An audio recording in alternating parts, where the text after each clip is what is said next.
60 හෝ ඊට වැඩි ශ්‍රී ලාංකේය පුරවැසියන් විසින් විවෘත කරනු ලබන ස්ථාවර තැන්පතු සඳහා මෙම යෝජනා ක්‍රමය ක්‍රියාත්මක කිරීම ස්ථාවර තැන්පතුවේ කාල සීමාව මාස 12ක් වන අතර උපරිම තැන්පතු වටිනාකම රුපියල් මිලියනයක් ඉහළ පොලි අනුපාතය ගෙවීමට වගේම සමස්ත වැඩසටහන සඳහා පොලි සහනාධාර ගෙවීම පිණිස රුපියල් බිලියන 30ක ප්‍රතිපාදන වෙන් කිරීමට කැබිනට් මණ්ඩලය දෙසැම්බර් 31 වෙනිදා දක්වා විතරයි මේ පොලි අනුපාතය තියෙන්නේ. ඒ කියන්නේ දවස් 6කින් හරියටම ඉවර වෙනවා.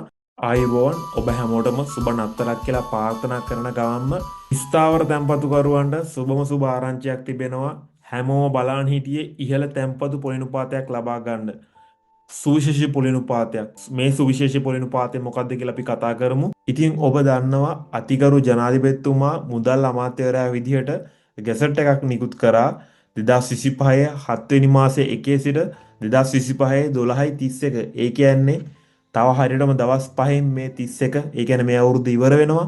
ඒ කාලය ඇතුළත ඔයා ස්ථාවර තැන්පතුවක් දානවා නම් අවුරුදු 60ට වඩා වැඩි පුද්ගලයෙක් නම් මේ සාමාන්‍ය තැන්පතුවක් විදිහට ලබා දෙන පොලි අනුපාතයට වඩා තව 3%ක් වැඩිපුර ගෙවනවා කියලා.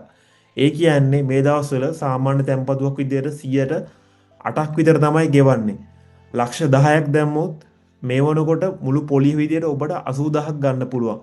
හැබැයි ජනාධිපතිතුමා කිව්වා 80000ක් දෙන්න නැතුව එයාලට තව රුපියල් 35000ක් වැඩි කරලා 115600ක් විතර ලබා දෙන්න කියලා. විශේෂම කාරණාව තමයි මේ පුද්ගලයන්ට විත්හෝල්ඩින් ටැක්ස් එකෙනුත් බේරෙන්න පුළුවන්.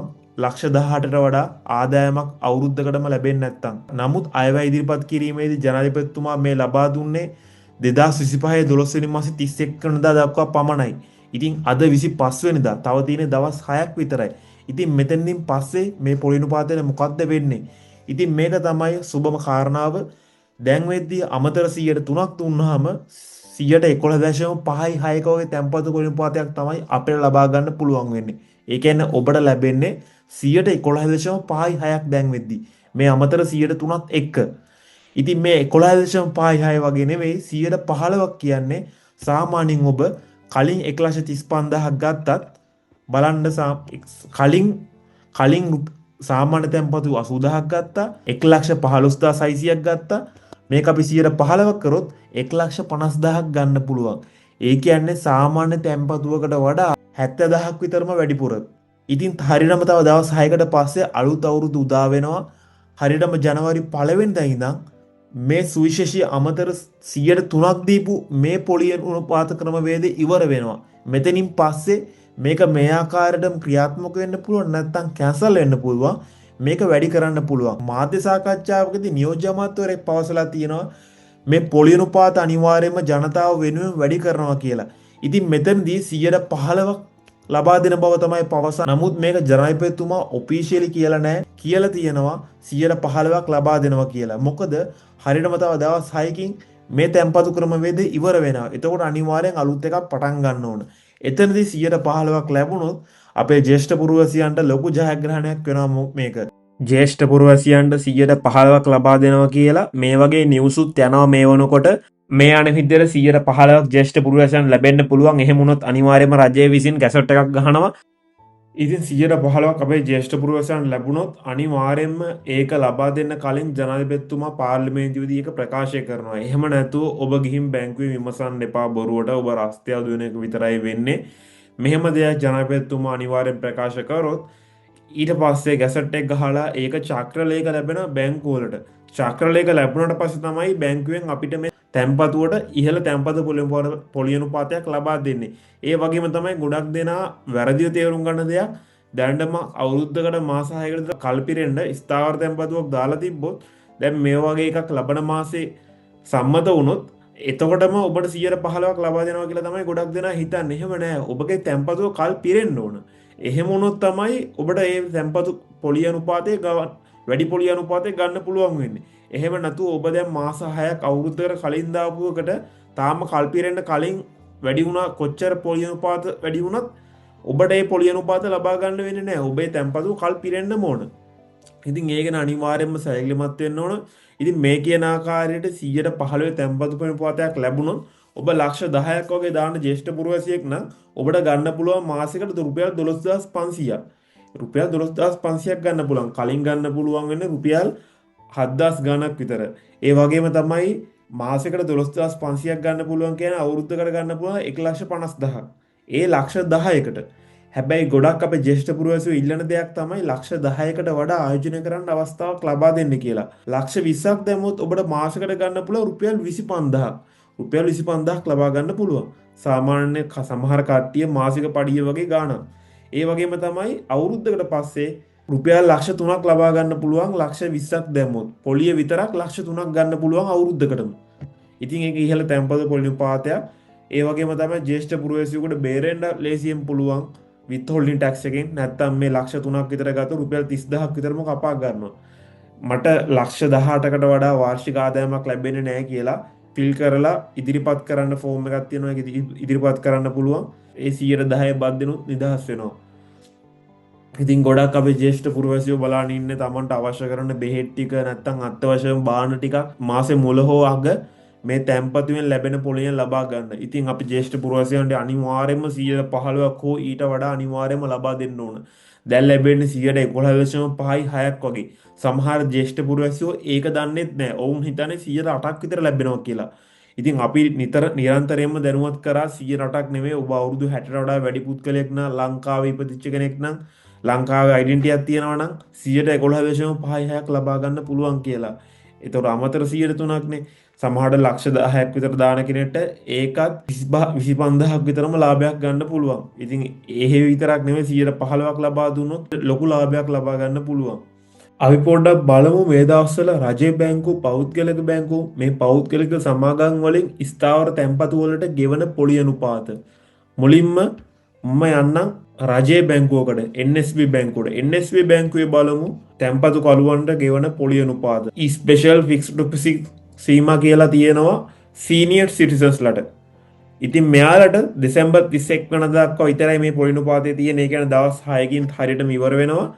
11.32ක් ගෙවනවා. 11.32. සාමාන්‍ය පොලි අනුපාත ගෙවන්නේ මේ බලන්න 7.2.5ක් 6.5ක් වැඩිම 7.75ක් තමයි ගෙවන්නේ. හැබැයි මෙතන සීනියර් සිටිසන්ස්ලට ඒ කියන්නේ වැඩිහිටි පුද්ගලයන් ගෙවනවා 11.32ක් ඉහළ තැන්පතු පොලි අනුපාතයක්.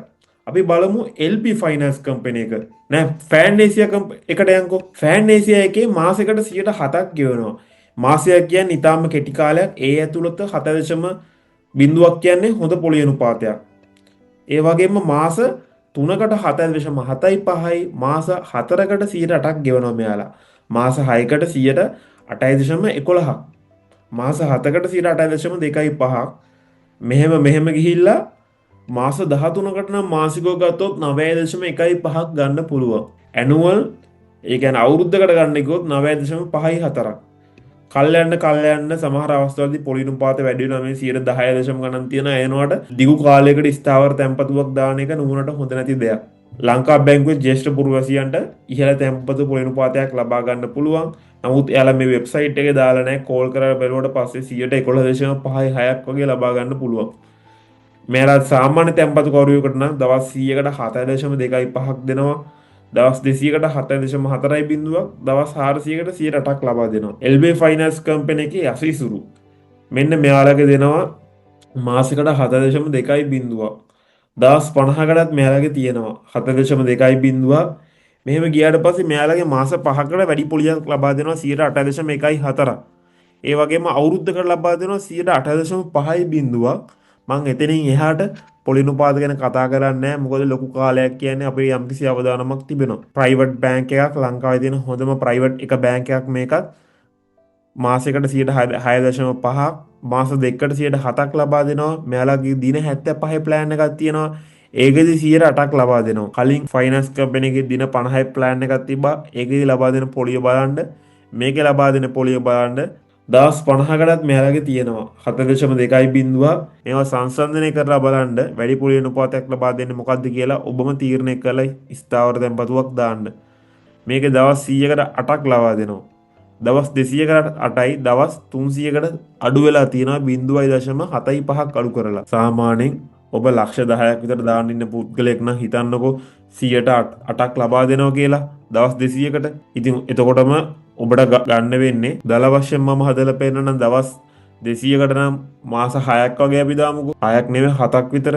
එතකොට 46660ක් වගේ තමයි ලබා ගන්න පුළුවන් වෙන්නේ දවස් 200කටම. ඉතින් ඇත්තටම මේ පොලි අනුපාතේ ඇතිද ලක්ෂ 10ක් දාලා දවස් 200කට?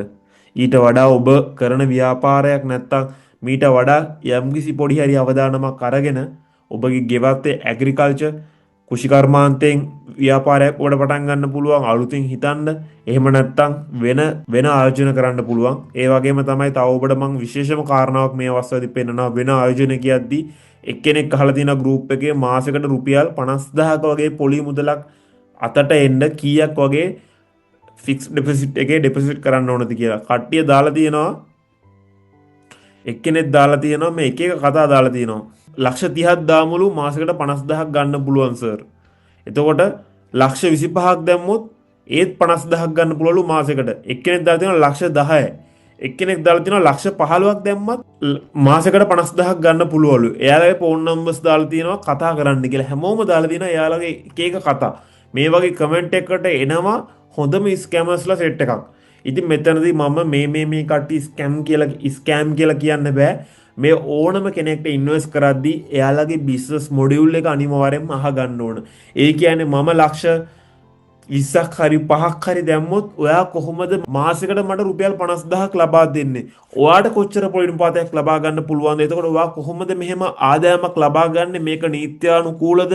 මේක රජය ලියාපදිංචිද? රජයට ටැක්ස් එක ගෙවනවද? අපි මේ වගේ විදිහට earn කරද්දී අපි රජයට බදු ගෙවන්න ඕන. එහෙම බදු පැහැර හැරෙන පුද්ගලයෙක් නම් සමහරට එයාට දඩුවම් ලැබිය හැකි වරදක් ඒක. එහෙම වුණොත් සමහරට අපේ මුදලුත් අවදානමක තමයි තිබෙන්නේ. මොකද එයා වැටුනොත් අපිත් වැටෙනවා. ඒක නිසා අපි ඉන්වෙස්ට් කරන තැන සුරක්ෂිත ස්ථානයක් අපි තෝරා ගන්න ඕන. ඉතින් ගොඩාක් දුරට අපි මෙහෙ වගේ විදිහට ප්‍රශ්න කරද්දී එයාලට අපිට 50000ක් කෙසේ වෙතත් එයාලටවත් 50000ක් හම්බෙන්නේ නැහැ. මේ වගේ කට්ටියගේ එකම පැතුම තමයි මෙහෙම ගොඩක් කට්ටියගේ සල්ලි එකතු කරගන්නවා. මුලින් දෙන කට්ටියගේ මේකට කට්ටිය එකතු වෙන්න මුලින් ජොයින් වෙන අයට සල්ලි දෙනවා අර කට්ටියගේ සල්ලි. මේකට පිරමීඩයක් චේන් එකක් වගේ තමයි යන්නේ. මුල් පුරුක්කු ටිකට හොඳට ආදායමක් ලබා ගන්න පුළුවන්. අන්තිමට සෙට් වෙන කට්ටිය ටික මේකෙදි හිර වෙනවා. ගොඩක් කට්ටිය එකතු වෙන්න ගොඩක් දෙනෙක්ට සල්ලි හම්බ වෙනවා. අන්තිමේදී කට්ටිය අඩු වෙනවා. මොකක් හරි ප්‍රශ්න ගිහිල්ලා කවදා හරි මෙහෙම ප්‍රශ්නයක් ඇති වෙනවා. එතනදී මේ මිනිස්සු ටික සල්ලි එකතු කරගෙන රට පයින්නවා. ඉතින් මේක තමයි හැමදාම වගේ වෙන්නේ. අන්තිමේදී කීප දෙනෙක් අල්ලගන්න පුළුවන් වෙනවා. අවුරුදු ගානක උසාවි ගන්න වෙනවා. අන්තිමේදී උසාවි යන එක Tamanට මෙපා වෙලා මේක අතාරින්න තමයි වෙන්නේ. සාමාන්‍යයෙන් මේ වගේ සමහර දේවල් තිවිල් නඩු වැටුනොත් නම් එපාම වෙනවා. ඉතින් ආප කනවා වගේ තමයි සල්ලි ගන්න වෙන ලක්ෂ ගණන් සමන් දුක් මහසින් හම්බ කරගත්තේ මුදල් ටික. ඉතින් මේ වගේ එකට ඉන්වෙස්ට් කරන්න කලින් හොඳට හිතලා බලලා ඉන්වෙස්ට් කරන්න. ඔව් සාමාන්‍ය විදිහට ලංකාවේ බැංකුවක ස්ථාවර තැන්පතුවක් දැම්මොත් අඩු පොලියක් තමයි ලබා ගන්න පුළුවන් වෙන්නේ. හැබැයි ජ්‍යෙෂ්ඨ පුරවැසියන්ට වගේ 115ක් ලැබුණොත් නම් ඒ පොලි අනුපාතයෙන් ගොඩක් දෙනා සෑහීමකට පත් වෙයි. එහෙමත් පත් වෙන්න අමාරු කට්ටියට කොටස් වෙළඳ පොලේ ඉඩම් වල ඉන්වෙස්ට් කරන්න පුළුවන්. මේ වගේ සුරක්ෂිත ආයතන තව ගොඩක් තිබෙනවා. හැබැයි ඔබට මීට ස්ථාවර තැන්පතුවකට වඩා යම්කිසි අවදානමක් ගන්න වෙනවා. ඒක නිසා හොඳට හිතලා බලලා ඔබට ඒ අවදානම ගන්න පුළුවන් නම් විතරක් ඉන්වෙස්ට් කරන්න. නැත්තම් වැඩි පොලියට කෑදර වෙලා ඔබ දුක් මහසියෙන් හම්බ කරගත්තේ මුදල් ටික නැති කරගන්න තමයි වෙන්නේ.